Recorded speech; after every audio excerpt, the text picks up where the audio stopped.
Oh gosh, this has been a long time. We Yeah, haven't done one of these in a while. This is great. It's great to see yeah, you again, Gern.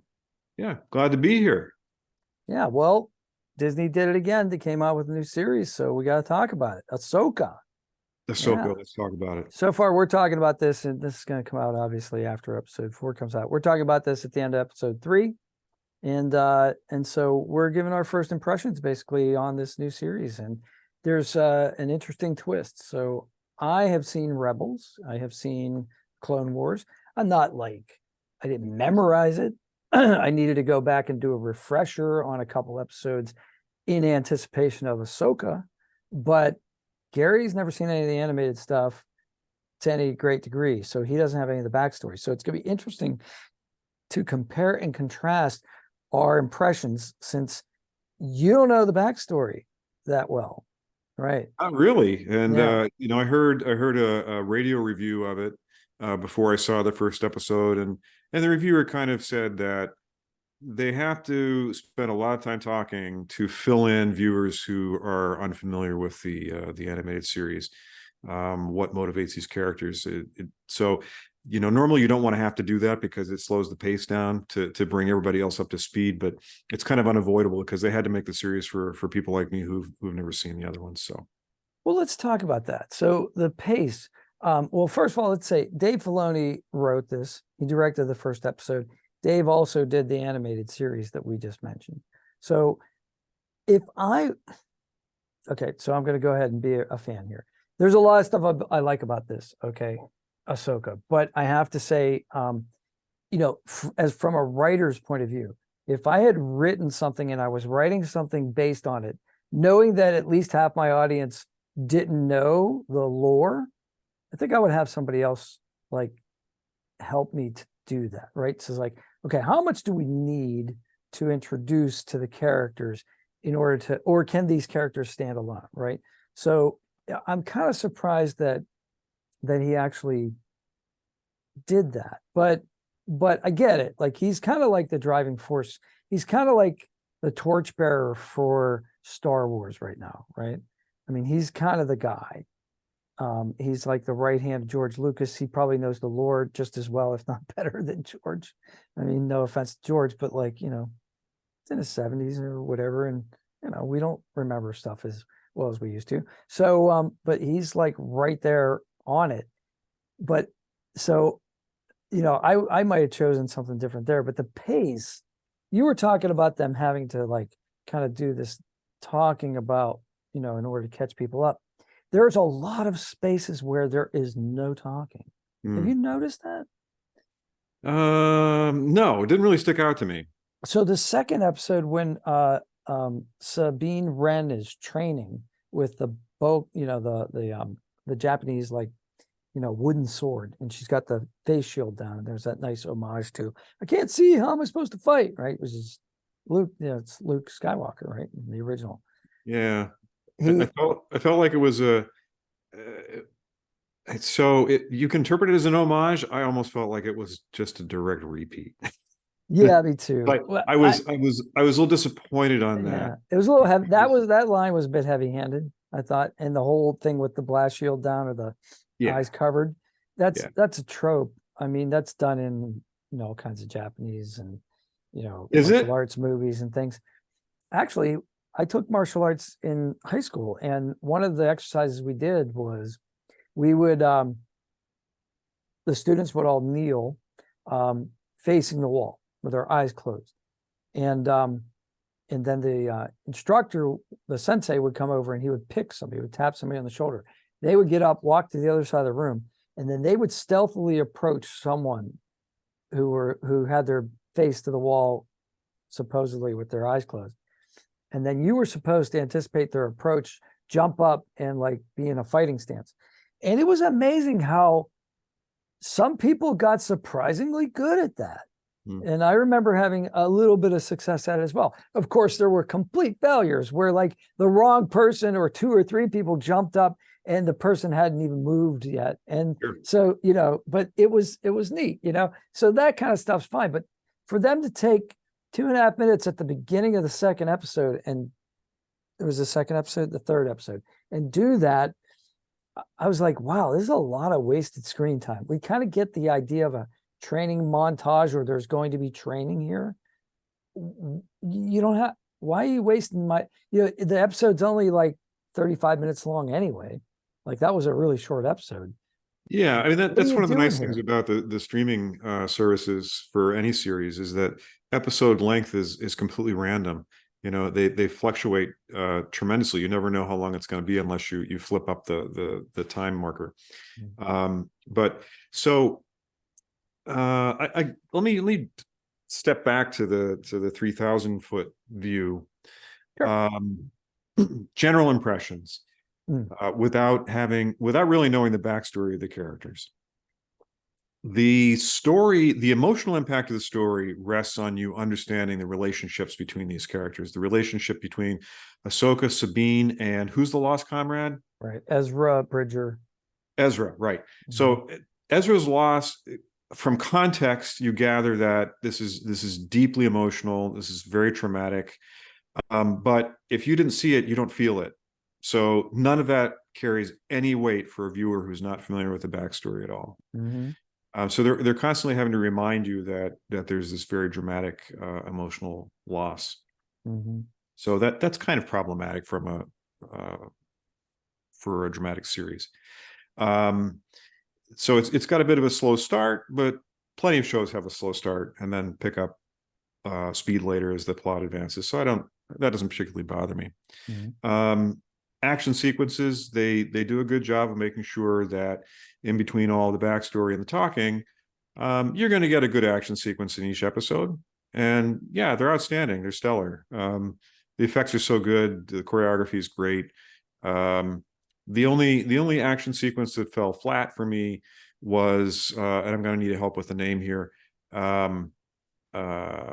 Oh God, the big fallen Jedi starts with a B. Yeah. Balin, right? Balin. Yeah, Balin's got his learner. I don't know her name, but she's the blonde girl. Yeah, I forget her name too. Okay, so she tangles with Sabine. In what? So we back up a bit more. You expect a saber battle, right? Yes. People who are into Star Wars, you love a good saber battle. You look forward to it. It was the most lifeless, boring saber battle I've ever seen filmed. Possibly because I didn't know anything about Sabine, because I hadn't seen the previous series. It was just kind of dull. And then she gets speared. I'm like, okay, this is a Qui-Gon Jinn moment. This character that I didn't know and didn't particularly care about is already out of the series. Only to find out that she's getting speared by a lightsaber is not necessarily fatal. Well, which makes sense. They have an incredibly advanced medical technology. So maybe if Obi-Wan had been able to get Qui-Gon Jinn to a medical bot in time, he could have been saved. So it just so far, it just hasn't really caught on with me yet. The witch isn't doing it for me yet. I don't know if she's a bad actress or she has bad lines. It's kind of stereotypical mustache twirling villain.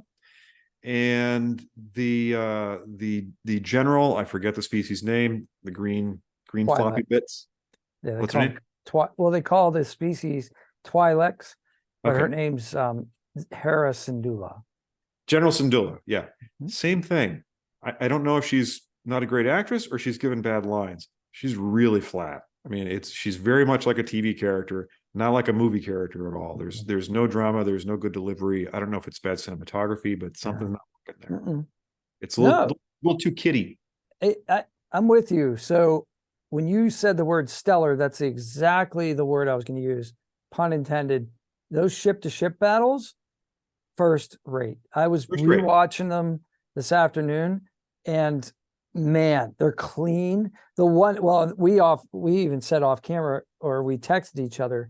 In the third episode, they actually used the same shots that they used in Star Wars with like the ships doing the things, and that was a brilliant homage. A little bit, some of it was actually a little bit wooden because of the limitations that they had in making the original Star Wars in '77 with like having static models and then moving the camera, but they simulated those perfectly. And I thought that was really eye-catching, and I caught it. I don't know how many fans would catch that. It's been a long time, right? Since that was, since people, I mean, but obviously you're on Disney Plus. You can watch that anytime you want. But just like the quality of the effects and the fact that like when they're leaving the shipyard and there's the oh, okay, sure. Hold on.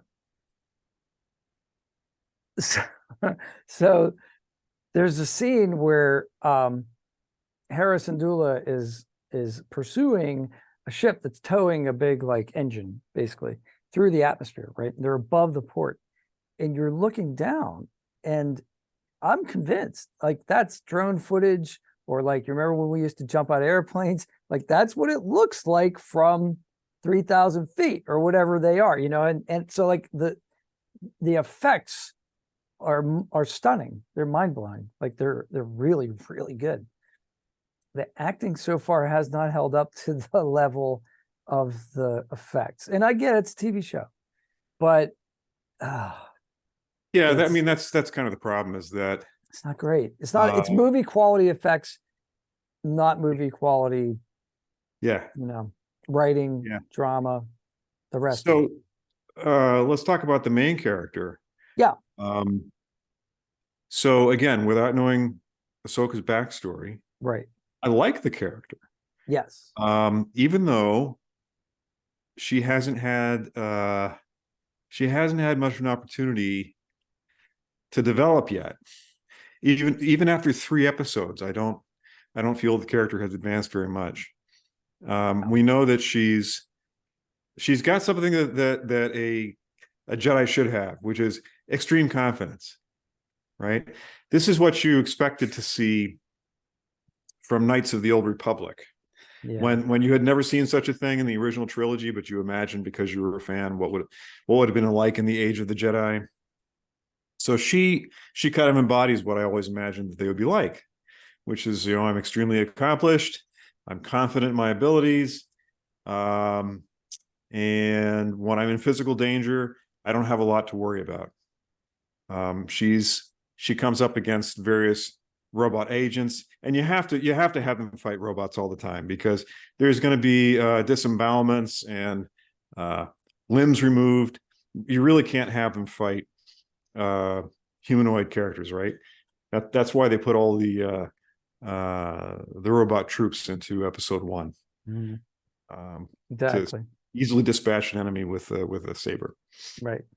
So she's got all this calm coolness, which I like. She's not rattled by anything.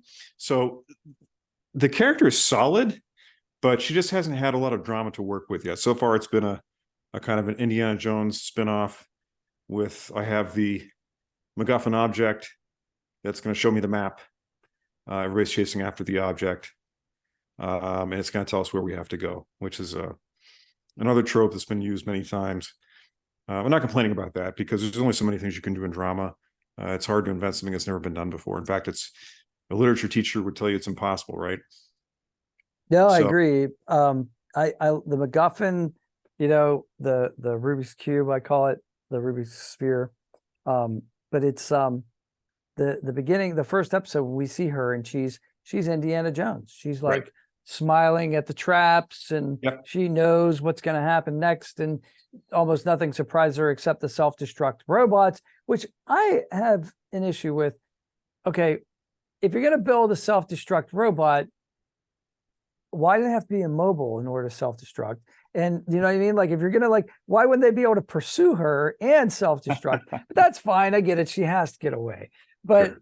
Yeah, but yeah, when you have an invincible character, when you have a character with no flaws, and I teach this when I teach D&D, and when I make characters in D&D for people to play as a dungeon master, I'm like, you want to have at least one flaw, right? Because those are the memorable moments.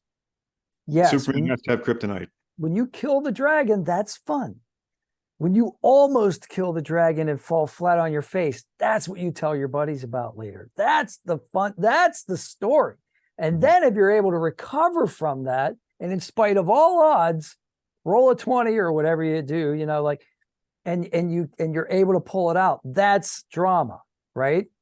Because it's not drama if you're expected to win. If you're it's like stratagema, right? Way back in, Star Trek, the next generation. When you're in the dominant position, you're expected to win, right?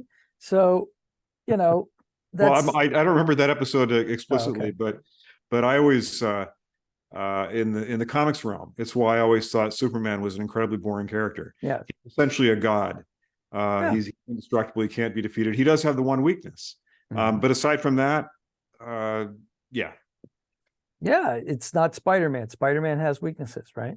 Spider-Man has failings. He loves a girl who won't talk to him. He wants to get the date. He's got to take care of his aunt. Yeah, he's got a job and he never gets the shot. Because he is Spider-Man, so he can't. They didn't invent selfies apparently back then. I don't know. And so, like, I want a picture of Spider-Man. Like, and it's like he is Spider-Man. All he has to do is like go to the mirror, or like set up a rig. But no, okay, whatever. So, but it's okay. It's okay for me that she is a up to this point an all-powerful character, because her dispatching these lightweight foes is expected. Right. They're just kind of like a minor impediment to the immediate objective of that episode, and that's not really where the big fight is coming from anyway. No, it's Thrawn. I mean, it's going to be about Thrawn. It's Thrawn, but it's going to be the witch, because you don't know this, but actually you should know this. In The Mandalorian, she faces the witch, right? Or the Mandalorian faces the witch, right? That's the same character, right? Okay, I have to be honest that I may not explicitly remember that episode. Okay, gotcha. And then Ahsoka's in that episode. So I remember her appearance. Yeah. She's in that episode, The Mandalorian. She kind of like team up and they like take on the warlords of this town, and it's this woman who has the Beskar like staff, and Michael Biehn has he has an appearance there. We always love Michael Biehn because he's in Terminator, and then he's in Aliens. He's like the one who falls asleep during the drop, the combat drop. He just died. Oh, did he? The actor? Oh, yeah. It's a shame. What a great within the last month or two. Yeah. What a great career. Good, enviable. All the characters that he got to play. But so so there's that. But it's Ahsoka's not. Yeah, it's it's called Ahsoka, but it looks like it's almost going to be Sabine Wren's story as well, because she's becoming a Jedi, right? And I got to tell you, like in Rebels, Ezra Bridger was not my favorite character. So when you talk about the emotional impact, there should be an emotional impact of Ezra Bridger being like lost. I care that much. Like I really didn't like it. Ezra to me was an annoying character. There were other characters that were more interesting. Hera Syndulla, she was very interesting in the comic. They haven't written her character that interestingly this time, but it's a shame because she was a really dynamic character. And then you mentioned something off camera about her kid, right? Like, why do we see her kid? So here I'm thinking a child makes an appearance and they make it clear that this is her kid, not the same species as her. So, I mean, that immediately, so as a viewer, when you introduce something like that immediately causes weird questions, explain it. You've got to explain it. You can't just throw that out there and then they move on. But then as a viewer, I'm like, what just happened? What happened there? Right. Yeah. That's a big deal, right? That's a big deal. It's it's a total like, and you don't know that she, so here's the deal. So they were on Rebels. The story Rebels is about a band of rebels that just like, just like they're little mosquitoes that like bite the Empire, in the neck, and then they run. And so it's basically Hera is the pilot, right? She's this amazing pilot. And then Sabine is like this rebellious teenager. That's why at the beginning of this show, we see her with the multicolored hair and like doesn't want the award, wants to be on the bike, and getting away from all that stuff. And she's still the rebel, even though by the end of Rebel she's not. But but somehow she regresses. And I get that. That's for dramatic purposes. But she's like a graffiti artist also, like that painting on the wall. She did, that's at the very end of the series Rebels. And then it's on that mural that's at the beginning of this series, Ahsoka, is her artwork. Right. Okay. That's So not that explained I didn't know either. that. Yeah, I Nobody didn't know that knows she that. was the artist. Oh, nobody knows that, right? You But don't know so- that unless I told you. For my wife who's watching it with me, she doesn't even know about the existence of the cartoons. So she doesn't even know there's a backstory. So I had to fill her in about, yeah, there's another series that we've never seen. That is why some of this might not make sense to either one of us. But if you didn't know that, it would be really confusing. This is why I can't watch. When the painting appeared, Yeah. I'm like, okay, well, they're the character. I at least recognize They're those. the characters. So that's the crew. Okay, so the characters in that painting are the crew. There's this big purple guy who's basically Chewbacca.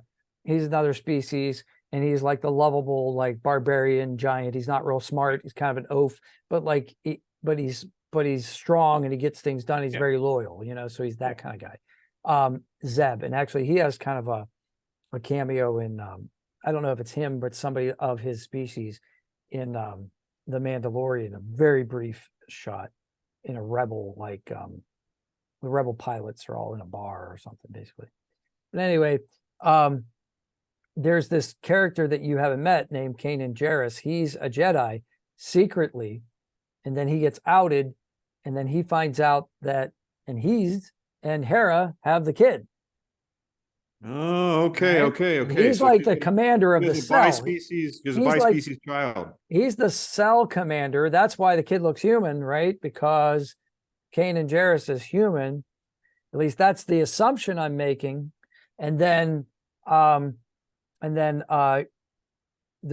Ezra starts out as just this like street rat who's like a petty thief, and then he somehow does something that makes the Empire mad at them. So the rebels, like that rebel cell, like picks him up and literally like with their ship, and like saves his butt, and then he slowly becomes part of their cell, but then also takes on Jedi training from Kanan Jarrus and becomes some sort of Jedi.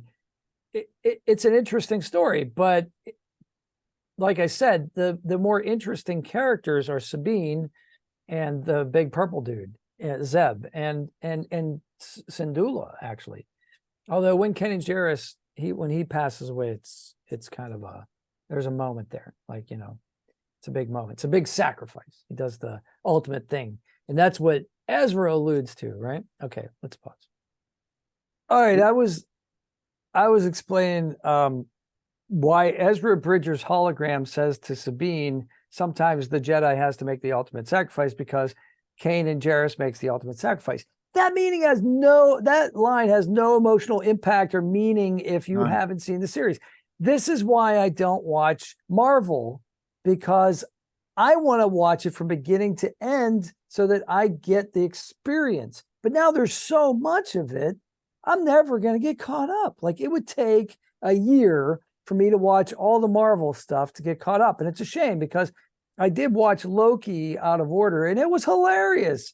But so, like, you can write this stuff so it does stand alone, and there are moments for the hardcore fans, but this Ahsoka isn't like that. You have to know what's going on in order to get these punchlines, right? It's a shame.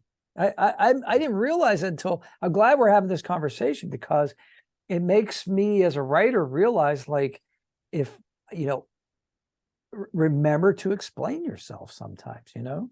Well, they have the problem with any complex built world. All fictional creations that have a very long run kind of eventually collapsing on their own weight, which is why the way that writers tend to get out of that is to have an alternate reality where you can shed all the past stuff that they have to obey the rules of, because, well, they can't do that because there's a prohibition against that happened in episode 537. So that happened to comic books. It probably would have happened to Tolkien had he kept writing.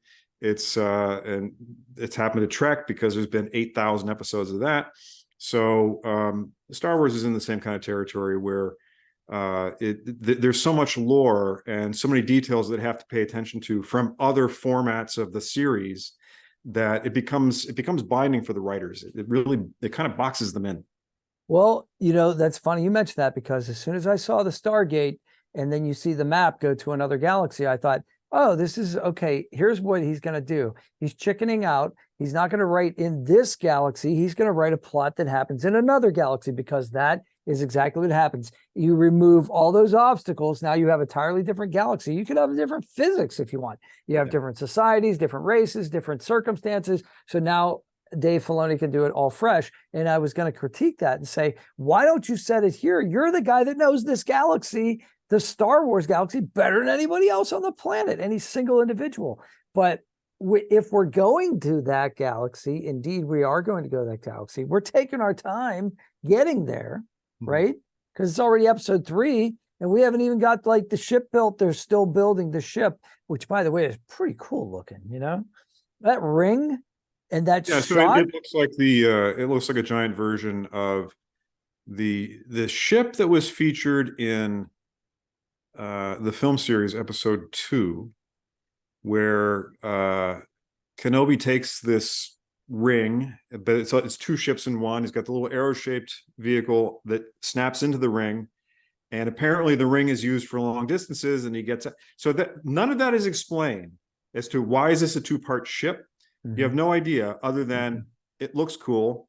So these are the sorts of things that maybe if you read the novelization, or maybe it appeared in some other series somewhere, it would be explained. But if you only watched episode 2 and you saw that ship, you'd be like, I don't know why it has 2 parts. Well, I assumed that like in episode 2, Obi-Wan's fighter is like a TIE fighter. It's incapable of interstellar travel, right? And so he needs the ring to be like the jump engines, right? The hyperdrive. Like I assume. That's the way I looked at it. Because remember, I mean, the very first thing when like Alec Guinness Obi-Wan in 1977 says, oh, no, it's a short range fighter, and therefore it must be going to that small moon. That's no moon. So, that trope is there in Star Wars, where you have these fighters that can go to hyperspace and others that can't, right? Because apparently, apparently an X-Wing can, right? I was just going to say that I assume all ships are capable of infinite distances, because X-Wings do it. X-Wings fly all over the galaxy, right? So, meanwhile, the whole thing with the whole, like, I hate to use that word trope again, but the whole gimmick with the small fighters attacking the Death Star was that they were small fighters and nobody would defend against that because they're so small, right? And yet they're capable of interstellar travel, which kind of violates that whole thing. But, Star Wars is not hard sci-fi. No, not at all, which is good, because hard sci-fi can be boring. Can be so caught up in the details that writers trip over themselves trying to explain the physics instead of just telling a story. So one of the things that one of my knocks against Next Generation was, the writers would put in brackets technobabble, insert. I'm not even going to write it. We have other staff writers to write that crap. I'm just telling a story. But for whatever reason, they thought it was really important to insert all the technobabble, which it just got in the way, because it's like inventing technology, whatever. I buy into it. I'm already buying into your premise. Exactly. So that's one thing I like about the Star Wars universe, is that it doesn't bother with any of that. The ships are magical. They're capable of virtually anything. And I'm okay with that. Yes, totally. It's space opera. It's a backdrop to a drama. Right. That's all it is. As everybody points out, it's the classical hero's journey story. Yes. And this is kind of why I think it's difficult to write new Star Wars, because that gets boring after a while. To be essential Star Wars, you have certain elements that have to be there. You have the magical space wizards. I think that has to be there. You have an evil empire or some other evil government force, and you have the plucky band who's fighting back. So they've tried to write it without Jedi. They did that in Andor. Yes. And That was a big complaint about Andor, but I think it but suffers because of that, because it's missing one of the key elements of what you expect from a Star Wars story. yeah. But the hero's journey has already been told. Apparently, it's been told multiple times. If you've seen the cartoons, it's been told there as well. So you can't keep retelling that young learner becomes advanced master. It loses its punch after a while. So it's very hard to continue to write that universe in a new way.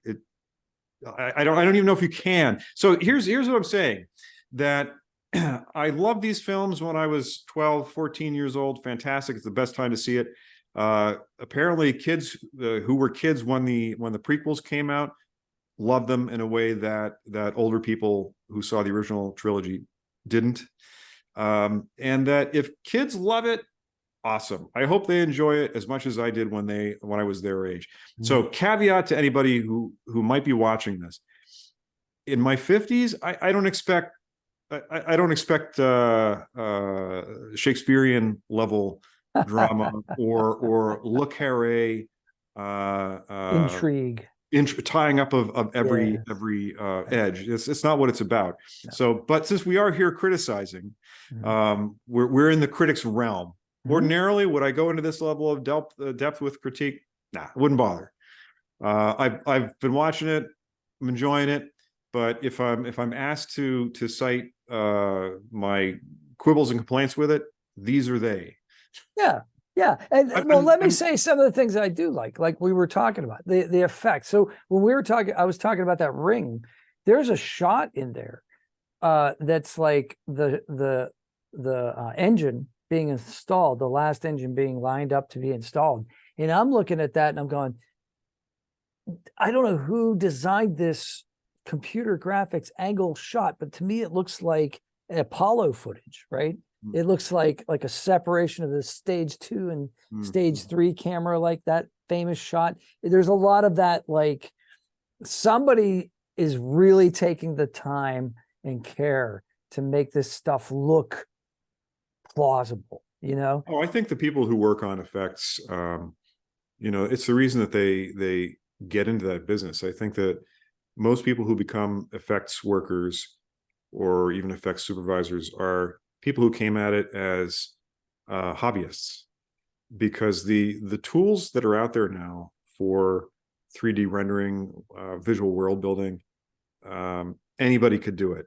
Kids do it all the time. They stage all the science fiction ship battles they wish they could see filmed.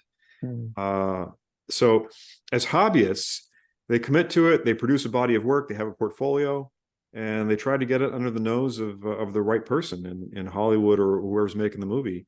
And they come into it from the position of fandom and worship and really wanting to be part of that craft. So there's so much homage in science fiction special effects. Everything inspires everything else. Occasionally you'll catch many times actually you'll catch homages to like Ray Harryhausen stuff All the time. Stuff from Jason and the Argonauts. Absolutely. All those awesome things Clash from of the Titans, Voyages of Sinbad, Yeah. unbelievable stuff. In fact, I've ended up going back and becoming a fan because of the things that the documentaries I've watched about the people that were inspired by that. And then I'm like, ooh, I never saw that one. I'm going to go find that one, And it's like, wow, that was pretty good Cyclops, like. Did you see it was a 4-part documentary on ILM? Yes. Yeah, okay. So something, the Empire of Dreams or something like that. Something like that. One? Empire of Light, I don't know what it's called. Something. But the profiles of those guys working well before computer graphics, and then inventing the motion control camera, inventing lots of techniques that just didn't exist up to that point. They all talk about how they were inspired by those films when they were kids, and so it continues today. The young folks who are working on the effects for these shows, I'm sure that they're working off of their memories of the prequels. I saw something just the other day. What the heck was it? Oh, people were talking about what's their favorite fictional ship design. And one guy said, "Oh, for me, it's the N1 Naboo starfighter from episode 1, which I imprinted on when I was 9 when I first saw it in the theater." You know, so that's how it goes. Yeah, the neat thing about that ship was the reflectivity, I think. I mean, obviously the design is very sleek. It looks like a race car. But I think what the effects designers were trying to do was show off the technology and how far it had come. They could reflect things off of the surface of this Yeah, mirror ship. without a doubt. I think that a lot of things in effects are done because the technology just became practical. Sure. I mean, look at like Terminator 2, right? The liquid metal thing that came out of the Abyss. The Abyss started, that, and then they like, oh, we can do that better. And then we'll just like ramp it up to 9, 11. And then like, boom, it's like, wow, that's pretty good looking. And the funny thing is you go back and look at some of that stuff and you're like, wow, that really holds up. Like some of it's really good. They do what they're able to do well with what they have. In a similar vein, Toy Story. Why do they pick toys? Because toys are easy to model. They're solid, and they don't have hair, which is incredibly hard. Now they can do hair, free moving, and they do it all the time. But the abilities of the rendering determined what kind of characters they were going to be able to create. Let's talk about hair for a second. So the something that's increasingly vanishing in our lives. Well, mine. So that's why I wear wigs. The only when I go to Comic Cons, things like that. But the symbolism of Sabine cutting her ponytail off, right? I'm getting serious. Yeah, that's like, okay, I'm back to being a warrior again, I'm ready to make the commitment. I'm ready to say I'm ready. But also the emo girl, the emo Jedi, who's got like that wig, it's an absolutely horrible wig, and that blank stare. I don't know if she's trying to be intense and not good at it. Oh, yeah. Okay. So here we differ. Okay, go for it. I actually find her somewhat convincing as, bad seed. Yeah. And I want her character to be interesting. There's something that is in horror genres, there's not even just horror, drama in general. There's always something extra frightening about kids who are bad. They're children of the corn. They are in some ways more threatening than adults who are bad. And I'm sure that some psychologists out there would be able to explain why that should be so. But they are, and movies and books use that all the time to great effect. Gotcha. So I kind of see her as the mangy sidekick who is from a broken home. She's looking for a gang to join. So I'm okay with her character. She's had almost no lines, which is cool because her function is not to really have a lot of dialogue. Her function is to be the mangy sidekick and to cause trouble for our heroes. So I will be curious to see what, if anything, develops with her, but I'm okay with her so far. I like the fact that she runs Sabine through.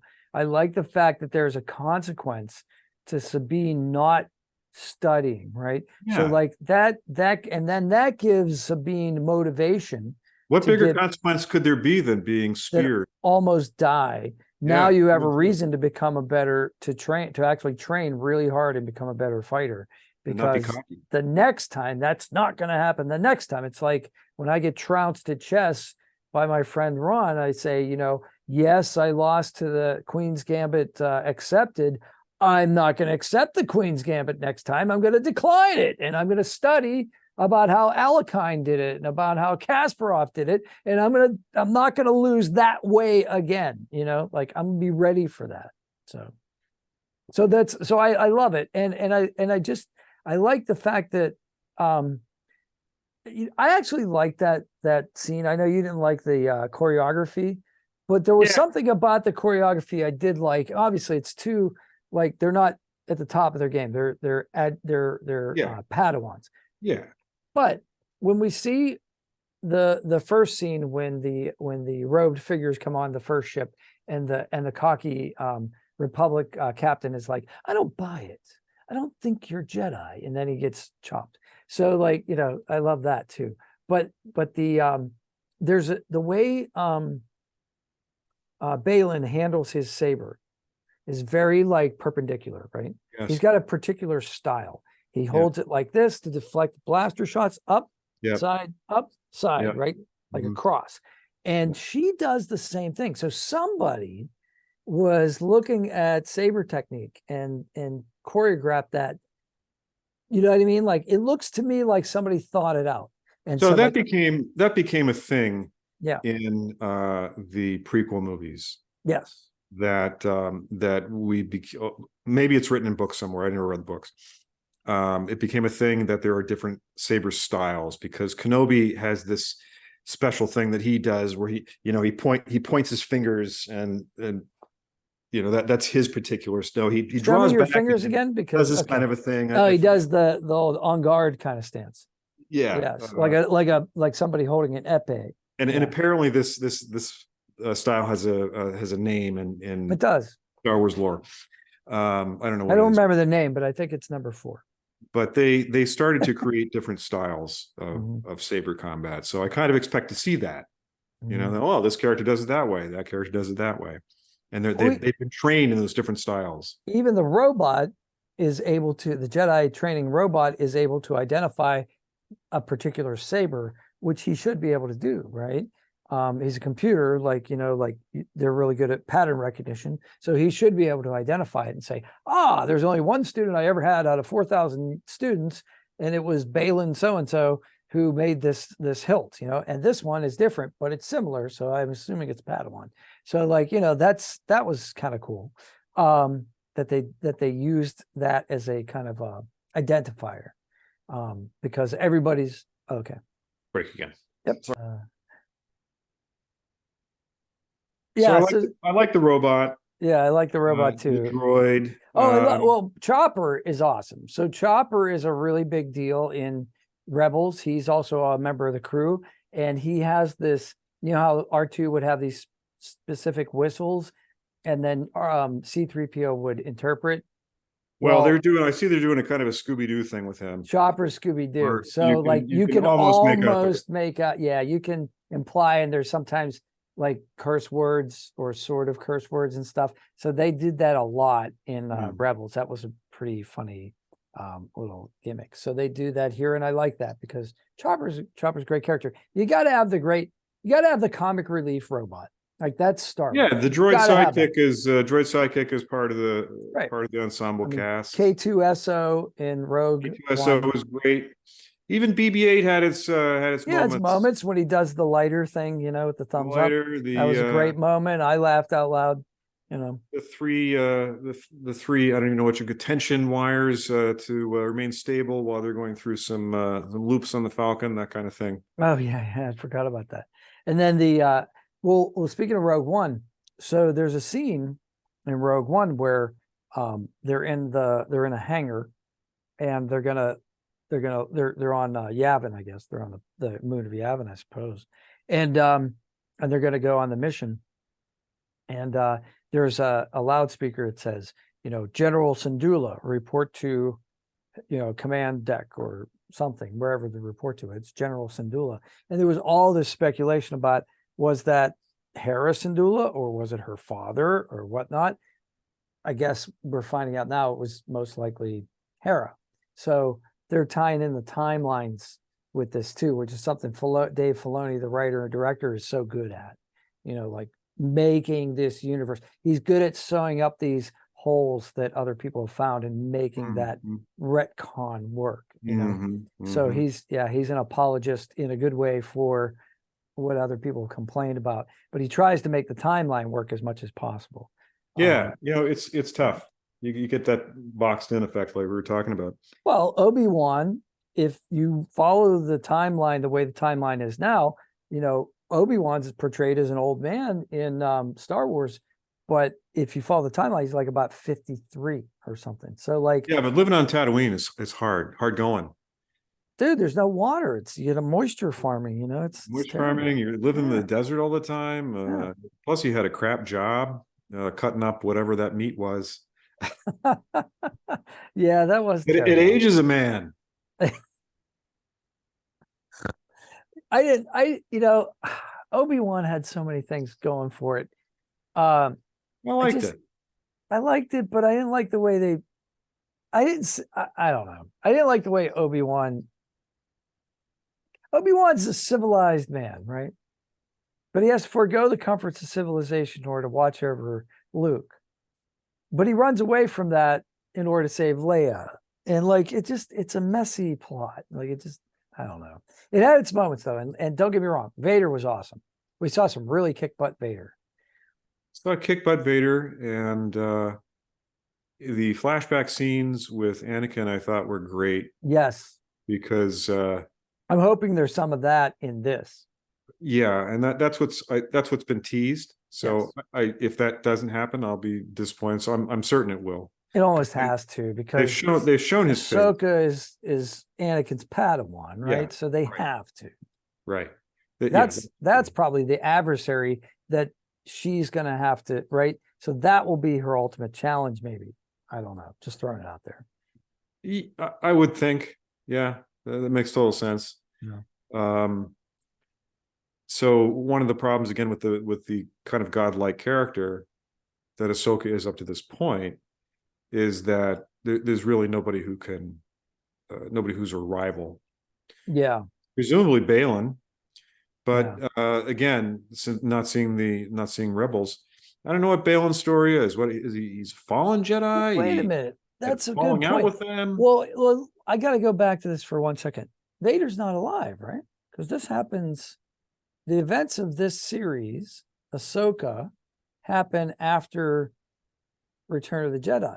So Vader's dead. So it can't be. I don't. No. No. Am I wrong about that? Yes.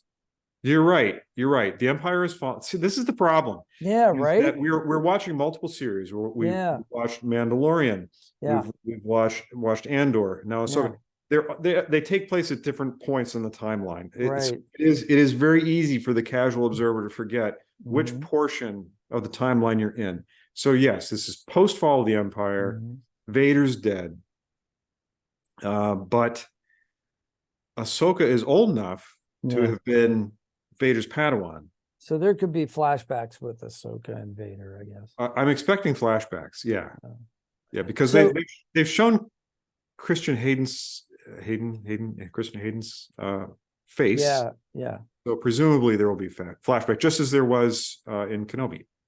So back what you were saying about Balin. Balin's interesting because I kind of missed this at the beginning of the first time through, but I watched the episode again. At the end of, I think it's the second episode. He's a hologram. He is Padawan in one of the robots, and they're talking to the witch, and she's on the ship that's being constructed. And he says, it'd be a shame if we have to kill her, meaning Ahsoka. There are so few Jedi left. And she says something like sentimentality. And he says, no, just facts. So we see that there's a separation between the witch's agenda and his agenda. So which is why I wrote to you before we recorded this, that seems like they're telegraphing a mile away. Yeah. That in the end, Balin is going to spear her. He's going to kill her or fail her in some way because he has a tug in his heart for the Jedi Order ultimately. Yeah, and he may even consider himself a sort of Jedi, even though he says the words "We're no Jedi" at the very beginning of the series. Is it explained? I mean, what's his backstory? We don't know. I never met that character. I don't think so. He's not in Rebels at all.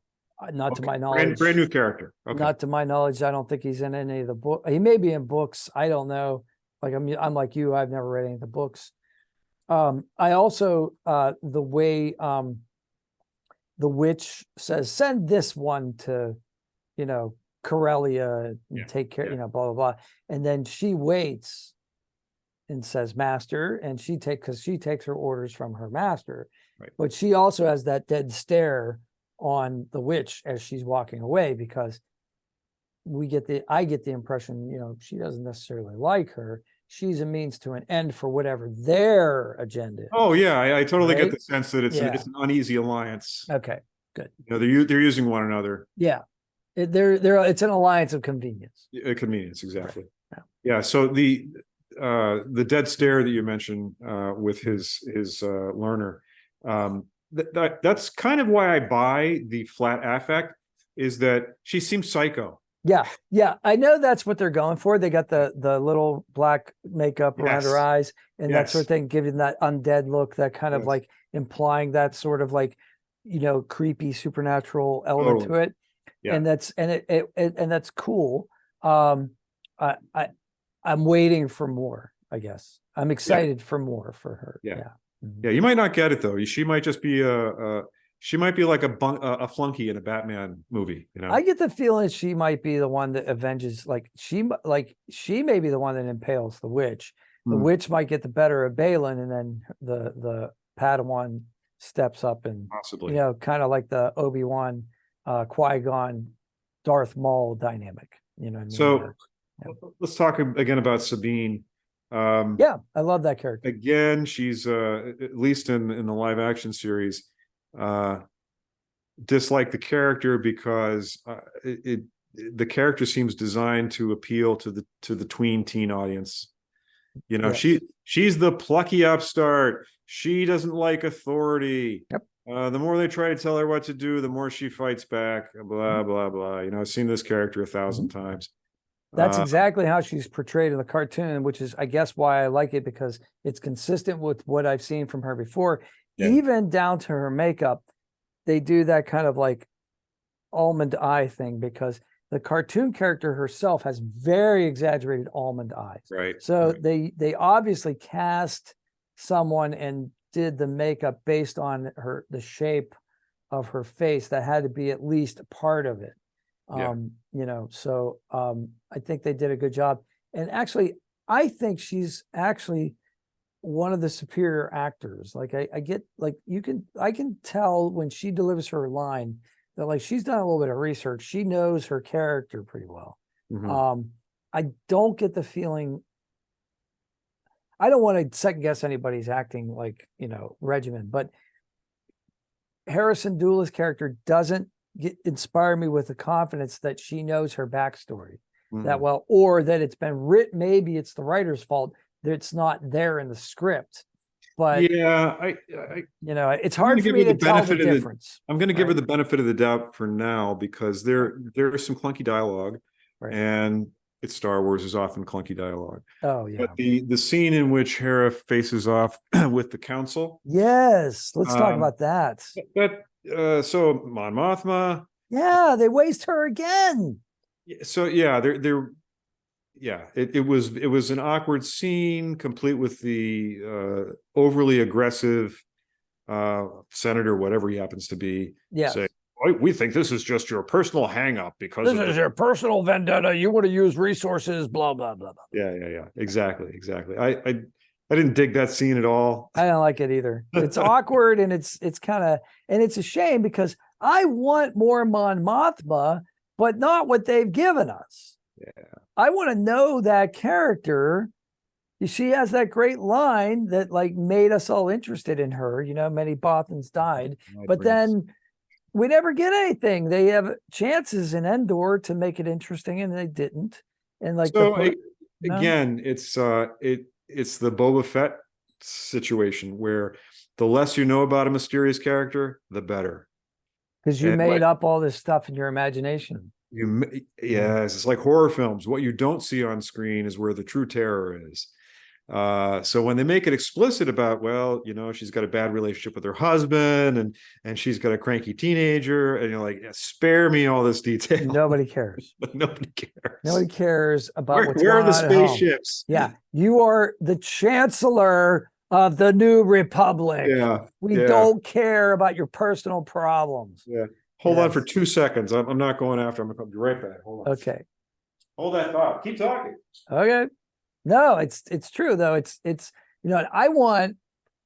I can understand why they brought the husband into it, because I know what's going to happen in season 2 or whatever. Yeah, it's pretty predictable what's going on. Yeah, they're going to go one of two ways with it, but he's either going to be a good guy or a bad guy. He's either wasting the family fortune, or he's diverting the funds under the guise of him having a gambling addiction in order to finance the rebels, unbeknownst to her. So he'll end up being a hero, either posthumously or at some point they'll get back together and have the happily ever after marriage, brothers in arms. No, he'll be a posthumous hero. He'll be sacrificed. They staged an argument in the taxi service because they knew they were being eavesdropped. Right. So yeah, it's all a big setup. Yep.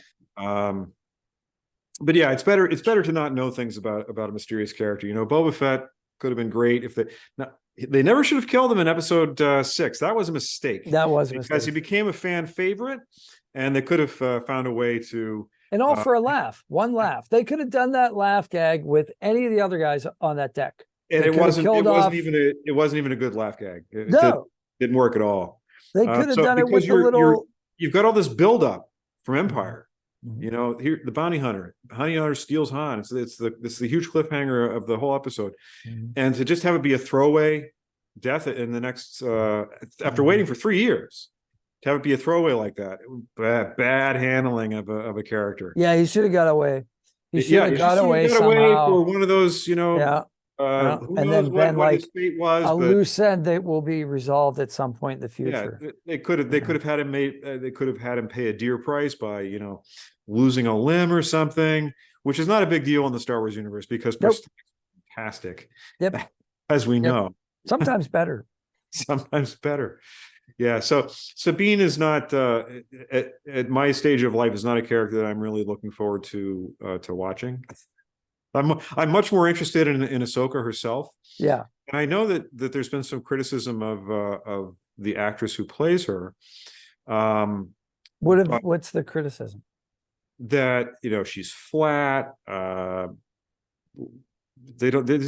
think playing a reserved character. I think it's from fans. I think it's from fans who liked Rebels and don't like the way that this actress is playing her.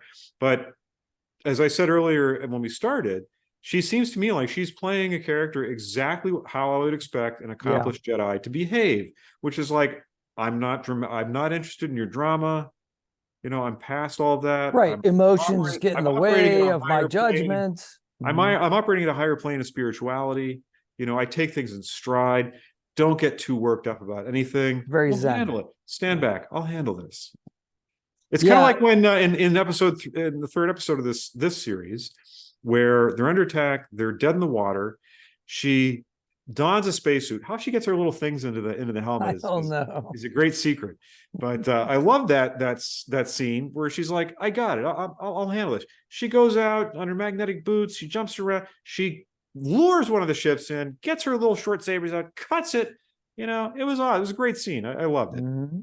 And this is what I expect. So when the prequels came out, episode 1, the first 15 minutes of that movie are dedicated to, so this is what trained Jedi Knights who are running around the galaxy, what they behave like. Mm-hmm. They're pretty badass.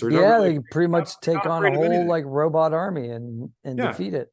When they realize that things are amiss, they're being attacked by robots. Again, always attacked by robots because you can chop them up. I'm getting off track here, but speaking of homages, that is a huge homage. He takes the saber, and the multiple blast doors come down, to which the dupes that the Emperor is using are hiding behind. And he plunges the saber in to that super reinforced door, and it starts burning away and charring. And he says, "They're still coming." That is straight from Forbidden Planet. Oh, yeah. The same thing happens where the main character, I can't remember his name, who's been living on this planet, trying to understand the alien technology for most of his life. All the characters are together in this shielded room, and whatever the attacking force is, it keeps coming. The Leslie Nielsen character says, "Don't you get it yet? it's you. That's you trying to come through the door. All the energy of this enormous reactor complex is being funneled into that thing trying to get in because it's you. And it's charring that door away. And he says it's impossible. That's made of blah blahdium. Nothing in the universe can penetrate it. So that scene where he's plunging the saber into the door is straight from Forbidden Planet. That's a great homage. I love it. That's fantastic. But the other thing I liked about that scene was, like so many things, you're like, well, how powerful is a lightsaber? I don't know. It can cut off limbs. We've seen it cut off limbs multiple times, but clearly it's super powerful. Yeah. Yeah. These crystals, man, it's like there's a lot of energy in there. Well, until you get to the sequel series where the troopers have a defensive weapon which is capable of blocking it. Yeah, that's right. Yep. Yeah, there's reasonable. I mean, it's a high technology society. You would think that you would have figured out a countermeasure. Try to figure out a countermeasure. Absolutely. Well, Beskar steel is one of them. We get that in the Mandalorian.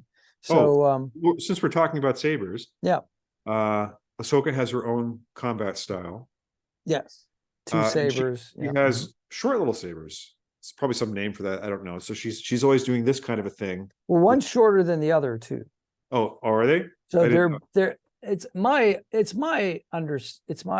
belief, and I've never had this confirmed, that she's modeled after like kind of a samurai. So even the hilts are look like the hilt of a samurai sword. Well, she actually withdraws it from something, which is, we've never seen that before. Sabers don't have sheaths. That you just turn them on. Yeah. I kind of like that. So it gives her more possibilities for saber combat, kind of in the way that when they introduced the double-ended blade with Darth Maul, it introduced new possibilities for choreography. Well, there's an homage to that too, when she fights the robot at the port, and he does the second thing. Yes. And it's not a big surprise, but it's not. And you almost get the feeling it's almost like that scene in Raiders, where the saber wielding guy, wow, look at what a great fighter I am, pow, kind of like that. He's like, aha, I have one blade, but now I have two. Yeah, don't care. Yeah. Well, we know Inquisitors have those, like they have that spinny right, which I thought that was I like that little fresh take that they brought out in Kenobi. Yep. Yeah, that's all through the series. But she does play a reserved character, and her. I don't have a problem with Roxanne Dawson. Is that her name? Roxanne Rosario, right? Rosario Dawson. Roxanne Dawson was Voyager. Rosario Dawson. I know a lot of fans did because they really like the way Ashley Eckstein, the voice actress, played Ahsoka, but she's a voice actress, so maybe she's not a dramatic actress, right? A physical actress. So like you can't just say, oh, well, Ashley should have done it.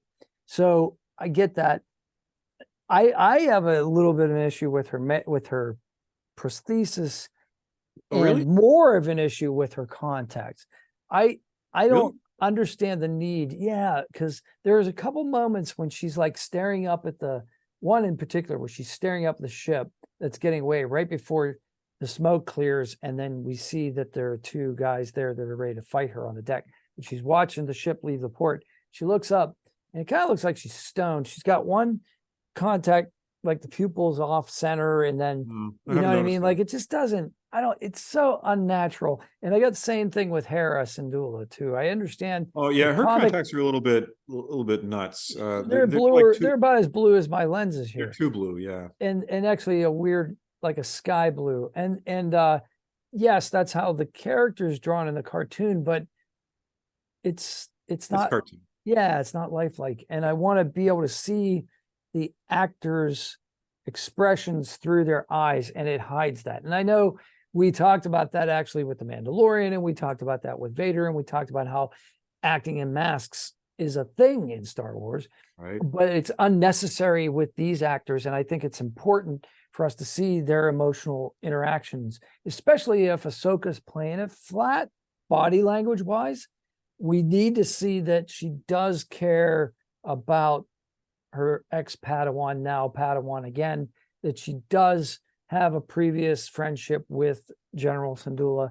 And I think being able to emote through those contacts, I think it's a barrier that's unnecessary. It's that's just a little, maybe that's a nitpick for me, but I've been watching, because I've been thinking about acting and those types of things, and I've been watching those kinds of things in performances. It's just another thing where like an unexpected obstacle to deal with, you know. Right. So yeah. So my counterpoint is that I actually think her Ahsoka's makeup is great. As opposed, I don't question it. The head prosthesis, good. The face makeup, the kind of that I buy that the appearance of that character entirely. Oh, good. Harrison Dula, total opposite. You know, it's the iridescent green skin, the hyper blue contacts. When I look at that character, I'm like, that's a person in a suit. You know, yeah, they did a better job of it in Jabba's palace with the dancer who's in the same character, the same race, and and I bought that better. Yes, but that was a menagerie too. She wasn't surrounded by humans as much, so maybe that's why. I don't know. Yeah, it's just the way that her character is the makeup and whatnot. It's fake. As your problem with Ahsoka, it separates me from what the character is saying, because part of my mind is thinking fake. You know? Exactly. And makeup with an alien species. It's important to make sure you don't have that standing in the way of the viewers believing or buying into the scenario. Yep, it should be encouraging the character, not discouraging. But Ahsoka clearly has a standard stance. Pretty much every scene. Yeah. Oh, yeah. Absolutely. This is her in every scene. Yeah. Yeah. She's very confident. I wonder if that's because she cross draws. Maybe like that's her resting position, but it's also almost a fighting stance because it's like her neutral stance because she can draw both her swords from that position. I think to me, it's kind of like, you know, let's calm arrogance. No, Kenobi and Qui-Gon, they would frequently stand with the robes, but the arms would be the arms through the sleeves inside, you know, so you wouldn't see their hands at all. So keep your hands warm. That monkish position. To me, it's sort of the same thing. Okay, yeah, I like that. The confidence stance. What about all the Starbucks cups? Like, why is everybody drinking like Starbucks in this? Like they, you know, like, and then like there's this whole scene where Sabine is like at the communications tower, the abandoned communications tower, which is where you don't know this, but that's where Ezra lived in Rebels. And so she's taking that over and she makes herself a cup of tea while she's trying to figure out the map and all this stuff. Like, why the heavy emphasis on this? You know, the little plastic cup that ends up on the floor when like Sabine leaves, and the table that recesses into the floor, and now the cup's on the floor because it's not a table anymore. And like, what are we doing here? I don't get it. Why the ubiquitous? Because it looks to me like a Starbucks cup. I didn't think of that at all. Okay. I didn't really notice the importance of the cup, but the recessing table did spark conversation between my wife and I when we watched it, because I'm like, you know, that's cool. Yeah. But the whole time that it's recessed, you're walking on it, and then it raises up. So now you're eating off of the floor. Yeah, right. I don't think that's hygienic. No, it's not. It's not. Like, it's cool visually, but as an eating surface, no, it's disgusting. And it's disgusting. And the thing is, and what if your Loth cat is there? You know, like, I know the cat stays on the station, but what if for some reason the cat ends up coming on a space trip with them? It's gonna be cat hair all over the table, like, just so the cat's well done. You know, the cat was done just like the series. So like, very, even the weirdness of its like stances and stuff and its mouth, that's exactly the way it's done in the cartoon. So it's really nice. It's a very believable effect. You know, it's going to appeal to cat lovers everywhere. Although when she comes back, when Ahsoka comes back after Sabine's been gone for who knows how many days, laying in the bed, the first thing the cat would do would be like, feed me, right? But that's okay. I mean, we know cats. Maybe this loath cat's found another food source, who knows?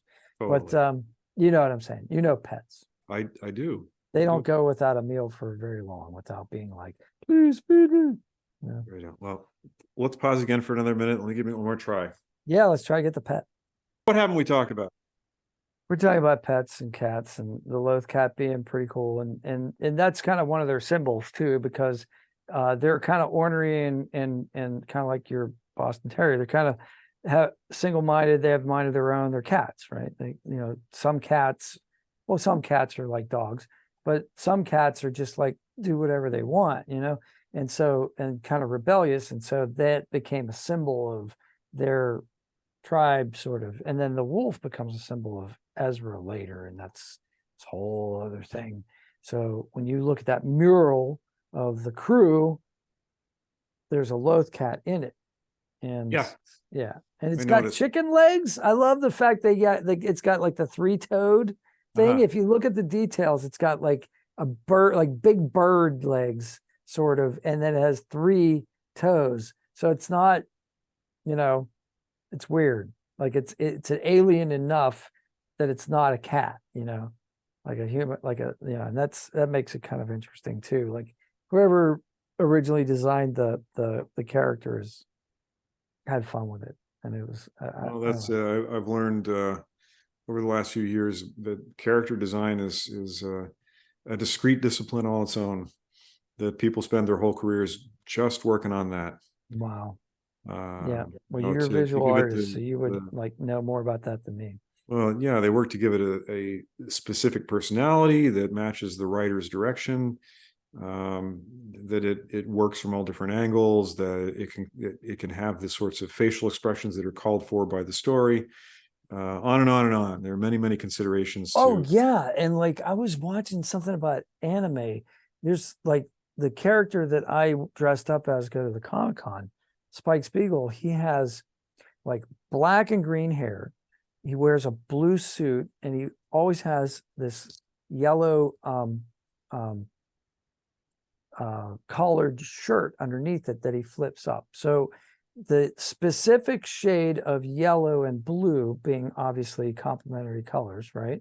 So if you're looking at like a color wheel, they're on opposite sides, right? And then there's something to do with like the green in his hair as well, and what that represents. Like there's this whole theory behind these characters that like nobody who's not an artist, a graphic artist, or especially like an anime artist, these Japanese artists,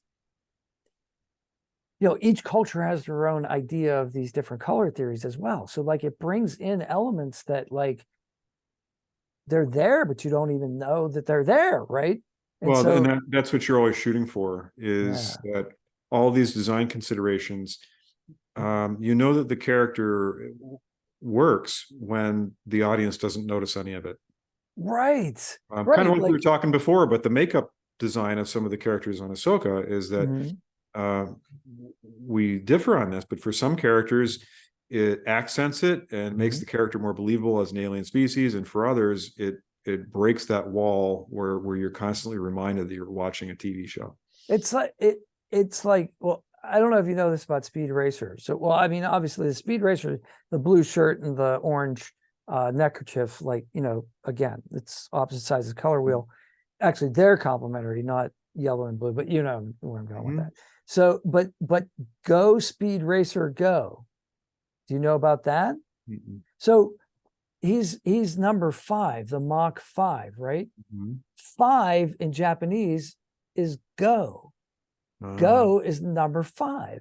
So when you're saying go Speed Racer, go, there's a double entendre in Japanese. Yeah. So I always assumed that there were things in Japanese language or culture that were unknown. So one of them for me as a kid, I remember thinking the helmet that Speed wears got a G on it. Yeah. No, he has a G on his shirt. He has an M, right? Oh, it's a G on the shirt. Yeah. I don't think the G on the shirt is ever explained. I don't understand it either. I don't know what that is. I just always assumed that in Japan it was somehow meaningful. Yeah. Yeah. I don't Even though know. they don't use Arabic characters. I don't know. Yeah. Um, So much like interesting cross-cultural yeah, things that don't translate, or we talk about this all the time with like idioms that like like the one that I was playing a game and it was like loose lips sink ships. And then I played this computer game so many times, I loaded it in French just to like listen to the dialogue, see if I could understand it in French, right? To like bone up on my French. And loose lips sink ships, there were like 5 different languages you could like put it in. And instead of loose lips sink ships, it was like the Italian one was my favorite. It was more, you can kill more with the tongue than the sword. The Spanish was like, and a closed mouth gathers no flies. yes, I've heard that one. Really? Yeah. I love that one. Yeah. The German was talking is silver, silence is gold. I don't remember what the French one was offhand, but like, and I'm thinking, because I was thinking to myself, loose lips sink ships. That's a very specific reference to World War I, right?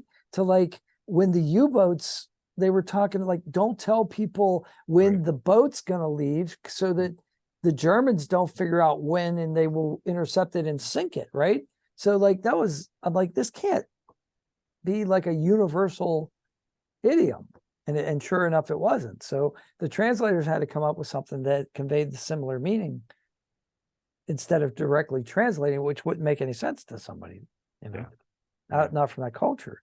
Anyway. No, I like you, I'm always fascinated by how cultures that had at one time not really had much contact with each other inevitably end up with aphorisms that are strikingly similar. Because the human condition is the same. And that's one of the reasons I love reading ancient literature. I love the translations of the ancient philosophers, because nothing about the human condition has changed fundamentally. No, and right. And I think that's why a lot of modern people find comfort in the writings of the ancient Greeks and Romans. Is it's this reassurance that over the millennia, the social issues that plagued them and which inspired them to write are no different. The only thing that's different is the level of technology that humans have, but which may at some point point fundamentally, and that's what this book that I've been editing is about. That may fundamentally change the human condition at some point. If digital intelligence reaches such a level that it becomes its own civilization, we have to coexist with it, then it might change the human condition in some fashion. It won't change certain aspects, but it could be a game changer. But up till now, there isn't. And the one quote that I always love to tell people, I'm sure I've told you, is the Hesiod quote, which is, I fear for our society's future because today's youth is irreverent and disrespectful of their elders. When I was growing up, I was taught to, defer to my elders and respect their judgment. And now they're just wisecrackers. And that was written in like 800 BC, So like, it's okay for me to have that attitude at my age. It's perfectly natural, but it's nothing new. And everybody has always said the next generation isn't as good as us and blah, blah, blah. And somehow we've all survived. And there may be truth in it. I don't know. But like, it's okay for us to have that attitude just because it's a natural thing, Yes. Yes. And it's another reason why reading world literature is important, because it reminds you of the stasis of certain aspects of society. One of which is always that middle-aged people and older regard the generations coming up behind them as lazy, shiftless, and disrespectful, and a threat to the future. Right. And their music's all noise. And their music is terrible. And I'm not immune to any of it. But there are times when I find myself saying, yes, I know about all of that, but this is different, damn it. Yeah. It's true this time. It's true this time. Exactly. So it may be. I don't know. In some ways, I think technology will create or is creating a difference that we haven't had to cope with before. Artificial intelligence will certainly test that theory. And there are many other things that have never happened before in human history. I think we've talked about some of these things before. Our very recent ability to destroy ourselves and destroy the planet, either quickly through nuclear holocaust or slowly through climate change, is unprecedented. It's never occurred before. No, I agree. And how human beings react to that, and how it changes our relationship to one another and how we behave towards one another, may be fundamentally different than any situations that have arisen before. Well, to tie this back into Star Wars, the way that the Star Wars sentient biological beings interact with the cyborgs is always interesting. And here in Ahsoka, again, I think it's interesting. I think what we see with the Chopper relationship is typical of the usual Star Wars interaction, where it's like, do my bidding. You can have a personality, but ultimately you're subservient to me. Do my bidding, But with the Jedi training robot, there's a little more there. I mean, Ahsoka does shut him down at one point. She does turn him off, but there's more respect there. I think it's more of an equal footing. It's an interesting point, because they are respected as sentient beings, but are only a step above slaves, right? In certain ways. Shut him up or shut him down. Yes. Take the professor here and plug him into the hyperdrive. I love that. They can always be, when times are tense, they can always be completely dismissed or turned off. So they coexist as respected sentient beings when it's convenient for the humanoid characters. Yeah. When it becomes inconvenient, they're just machines. I think, and that's what I think. For me, K2SO and Rogue One is the ultimate evolution of that, or transcends that somewhat, because I agree. At one point he says, "Why ask me? I'm only like the most brilliant military strategist in the cabin right now, but why ask my opinion?" Like he's used he was probably the best. He was the most interesting droid character because it's funny, he's smart. I think the whole so this C3PO character, R2D, the Laurel and Hardy team up that was created for the comic relief, nobody likes C3PO. I mean, nobody does really. It's the nostalgia. He's annoying. He's supposed to be annoying. He's pedantic and just he's the snooty English butler, right. That's what Anthony Daniels said he modeled him after. Right. And he succeeded tremendously. Yeah. You like R2D2 because he's plucky, cute. He comes through in a clutch because he knows he's competent. C3PO is not competent. Well, he's competent, except when he can't tell like a communications portal from a power circuit. But that's true. That's rare. It's rare. Yeah. But usually he's very competent. He's Mr. Fix-It. He can get you out of a tight jam, and he's cool under pressure. C3PO freaks out, melts down. He's a sissy. C3PO is the human. He's a characterization of the the real human in the extraordinary circumstance. Yeah, he gets to be afraid on Right? your behalf. Yes. Understand He's it. like, what would you do if the empire was bearing down upon you? Yeah.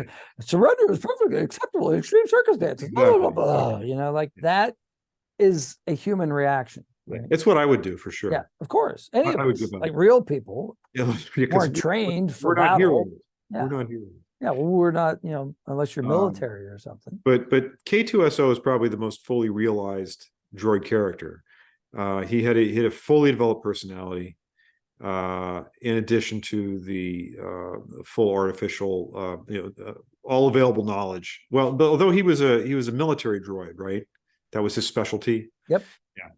So and he had great lines. They really wrote that. He is all the best lines.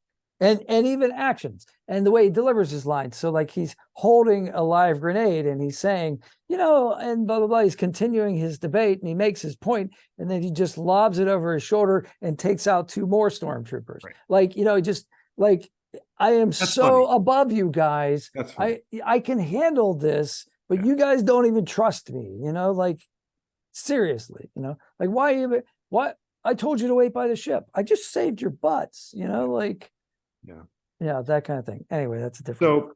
So to kind of wrap up Ahsoka here, I think it's good enough to get me to keep watching. I'll watch it for sure. It has what Andor doesn't, and you know, in our breakdown of Andor, I found.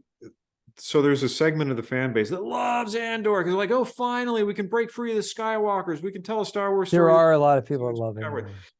Right, but it was so grim and unfun that like it was complete anti Star Wars vibe. It's humorless, it's dark, and I guess there are some people that you're like, I want it darker, grittier. No, darker, grittier. We've gone through 20 years of darker and grittier in all sorts of other genres, IP-based fantasy stories. I'm looking for a little relief from it's like it's the never-ending story, but it's darker and grittier. Like don't do that. Yeah, exactly. That's the Wizard of Oz, but it's serial killers, and you know, like don't do that. Don't mess with that. When Andor comes back, I'll continue to watch it, but it was grim. Let's talk about the music before we quit. Yes. Okay, good. Yeah, this is a high point. Yes. So the Disney shows, the music has been a serious weak spot because let's face it, we're talking about what are all the dramatic elements that make up Star Wars. Well, the ships have a certain look. You know, sound effects. The sound effects have a certain style to them. Yes, all the ships have their own which that whole roar pioneered.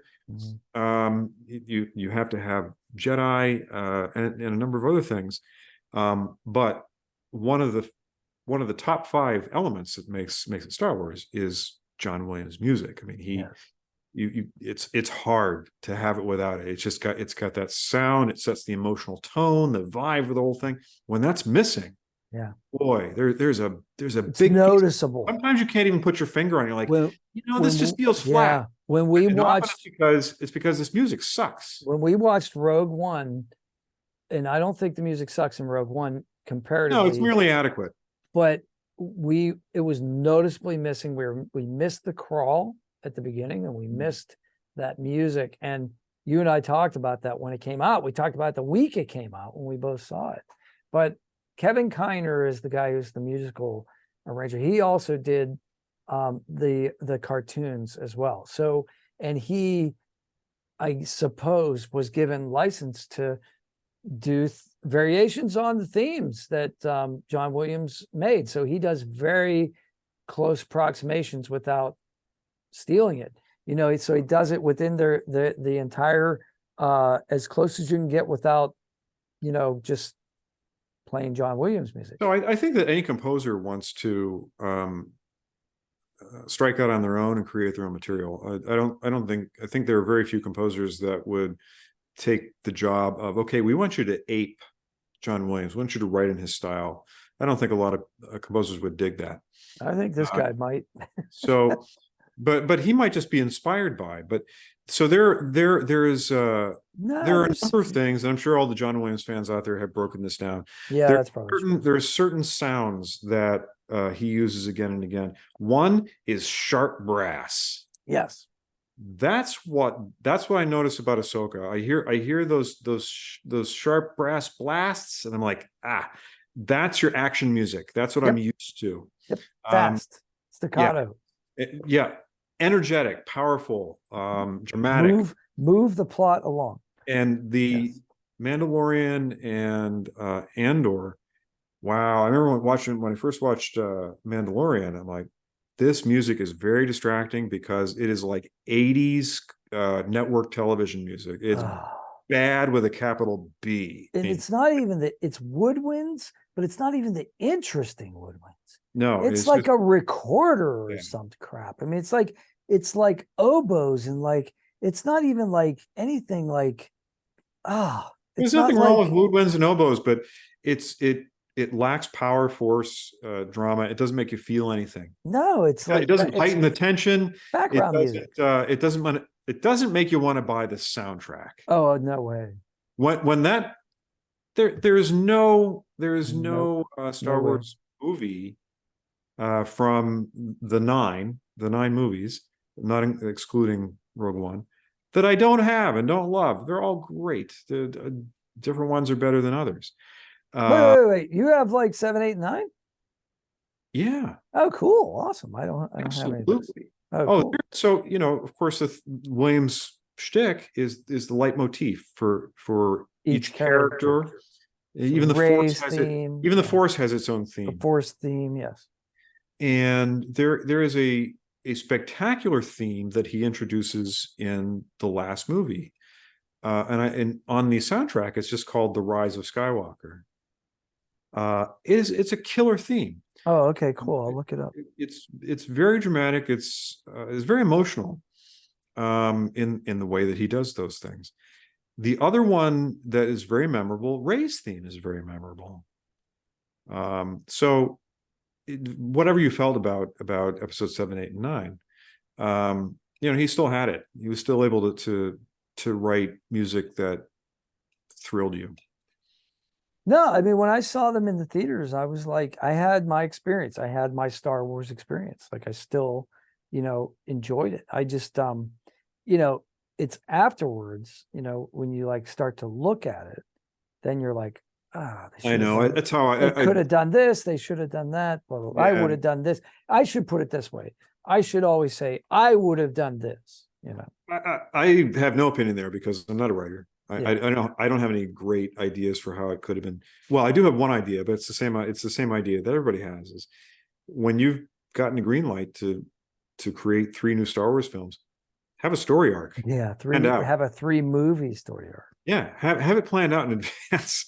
And it was very clear that they were winging it from episode to episode. I cannot understand that. The classic example is Finn, because they start out with the idea of like a hesitant defector stormtrooper. What a great idea. Totally drop it. Totally dropped after the first. He was a reluctant hero. He was nobody. Then he becomes comic relief. Then he becomes comic relief. They kind of blew that character. Yeah. Could have been so much more dynamic. The relationship between him and Rose was dropped, that they made a big deal of in episode Well, 8. First it was going to be him and Rey, and then for some reason they dropped that, right? Because he gets all attached to her, and we don't know where that's going to go. And I feel like the writers got cold feet because they're like, well, American audiences don't want to have a biracial romance. And then there was backlash from Nazi fanboys who were opposed to a strong female lead. They didn't like Rose. I don't know why. She was perfectly acceptable as a character. What makes that Nazi? I don't understand. Just like fan bros. Oh, their intensity. You mean. Their intensity and misogyny. They didn't like a whole backlash against strong female characters. Well, how could you do that with Star Wars? Princess Leia is like the strongest female character ever. She's like, give me that gun. Somebody got to save our skins. Give me the garbage chute, flyboy. they give her a bye because, well, that's, as far as they're concerned, that's just that's history. Those are movies that came out before they were even born, right? Dude, she So was like a model for like many, she was a model for many young kick-ass characters. heroines. Yes. Yes. And well, yeah, it's a shame that she didn't get to finish. Well, that hurt the follow-on movies, that Yeah. she didn't get to finish episode 9 because they had a strong role for her in 9. They said that, and then they weren't able to execute any of it because she died. Anyway, we could talk for a long time about those movies, but I have the kind of the same feeling. I walked out of each one of them on like a sugar high, like that was great. And then, you know, if I go back to reassess 6 months later, well, there's a lot of empty calories there. You know, they always use the dismissive term fan service. Yeah. You know, get fan service. You give the fans exactly what will make them happy. And they did that a lot in those movies, and I walked away happy. So, you know, philosophically, maybe that's what you want out of a movie. Maybe a movie 2 hours of entertainment, just a thing to go and watch and be excited and thrilled and really have a good time for 2 or 2.5 hours, and then leave and return to reality. Right. So maybe you're that's the only writing expectation. you're not writing literature, you're writing entertainment. But things have changed. The expectations for fandom has gotten really dark. Where the internet has created that. Everybody's looking for a way to break out, stand out. The ways you can break out in online culture is to be the harshest, most ferocious critic. Yeah, it's not. Nobody digs your takedown of fantasy movies or literature. Yeah, no, I don't know who really enjoys that, but there are certain people that think that's their ticket to notoriety. Oh yeah, I guess so. breaking out from the pack. Anybody can do that. It's easy. You know, you can take any fantasy show, play, whatever it is, and pick it apart. Like, these two things don't line up. This is a plot hole. Yeah, that's. But did you think about that when you were watching it? Right. Or did you let that go? It just went, whoo. It's only after you turned it into a PhD, multi-year study effort, and you diagrammed it all out that all these holes became obvious. And that's a good point. I think it's unfair to hold these gifted people who create alternate worlds. It's not right to hold them up to that standard. You have to hold them to a certain standard. Yeah. You know, like, give me some plausible plot. Yeah. But don't take it. It doesn't have to be watertight. Yeah. Yeah. Spoiling this thing we're enjoying, that's not really cool. See, but this has always gone on though. The would Batman beat up Superman? You know, I mean, those arguments have always been there. Those kinds of fandom, kind of geeky conversations. Could the Enterprise take on Battlestar Galactica? Right. Who's bigger? Who's more advanced technologically? So, you know, that's my thing. We complain about what we love, right? We pay attention to it enough that we see these so-called flaws, and that's what we do. But ultimately, I love the fact that Star Wars has broken out in the mainstream. I love the fact that, like, I'm walking at the zoo about 3 weeks ago, and I've got a shirt on. That's this particular one, but I have the one where it looks like Abbey Road, like it's like 3 stormtroopers and Darth Vader walking along the wall panels look like the sidewalk from like the cover of Abbey Road. Anyway, I'm walking and I'm on the phone and I'm talking to a friend, and I'm walking, and one of the zoo employees is driving a tram, and he's like pointing, he's like, I love your shirt, you know? And I'm like, yeah, Star Wars. So, like, you know what I mean? I love that it's acceptable now to be geeky about this great franchise. You know, people have made note of this, that I saw an article a while ago, and the headline was, I'm paraphrasing, something like Geeks won. That all of this fantasy culture that used to be like on the margins where you were a super nerd has become completely incorporated into the fabric of pop culture. Mainstream now. You're allowed to wear clothing and have bumper stickers that talk about Doctor Who or whoever you particularly like, you know. Scratching at the door. Let me see if he comes. Oh, good. Yeah, get him. Yeah, nerds. The geekdom wins. Nerds won, and all these Jocks lose. No, that's all not these true. Jocks fantasy win too. all these fantasy